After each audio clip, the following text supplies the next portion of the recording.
Applicant HK10957, can you tell something about yourself?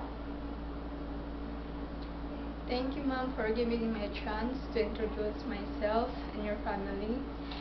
And I hope that you're in a good condition while watching my video. I'm Annalisa Ponciano, 24 years old, and I'm a college graduate from Ifugao State University for four years. And for my experience, I work as a housemaid for 2 years, wherein there are 4 in the family, 2 adults and 2 children. The children are 2 years old and 5 years old. And my work in the house is cooking, washing clothes, marketing, ironing, and others. Okay, your name is? What is your name? My name is Annalisa Ponciano. Okay, how old are you? I'm 24 years old. Okay, why you want to work in Hong Kong right now? I want to work in the Hong Kong because I want to help my family and support them in financial. Is this your first time to work abroad? Yes, ma'am. Okay, so your family allow you?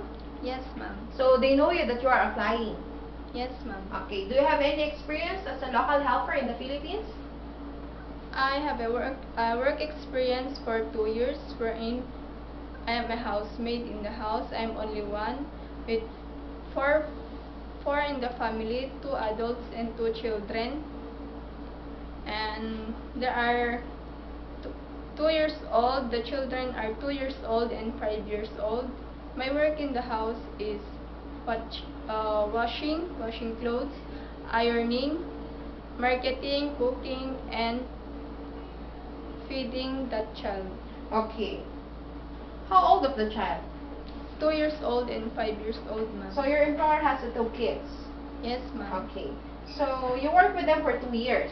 Yes, ma'am. How much is your salary with them? 3,500. You do cooking every day? Yes, ma'am. For the breakfast, lunch, and dinner? Sometimes lunch and dinner, and sometimes only breakfast and dinner. Okay. So right now you're applying in Hong Kong. Yes, ma'am. If your prospective employer in Hong Kong is listening you or watching you right now, can you promise that you will follow all the rules and regulations? Yes, ma'am. If you hired in Hong Kong, how do you handle your homesickness? I will do my duties. Even though I'm sick, I will do my work and responsibilities. Okay. Are you willing to follow your employer's lifestyle Yes, and ma'am. cook according to their taste? Yes, ma'am. Are you sure? Yes, ma'am. Can you operate some of the electric appliances? Yes, ma'am. Like what? Microwave, washing machine, and others. Okay. Are you willing to take care of the pets? Yes, ma'am. Are you afraid or not? Not, ma'am. Can you do the car washing? Yes, Do ma'am. you experience Yes, ma'am. to your previous employer? No, ma'am. Where did you gain your experience? To my boss In the Philippines? in the Philippines. Okay. And even though you're still single, are you capable for handling the newly born baby? Yes, ma'am. Are you sure? Yes, How ma'am. do you take care? I will take care of the child for The newly born baby. newborn baby, for changing the diaper, feeding them, and washing the bottle. If the baby is crying, what will you do? I will try my best to keep him Or her?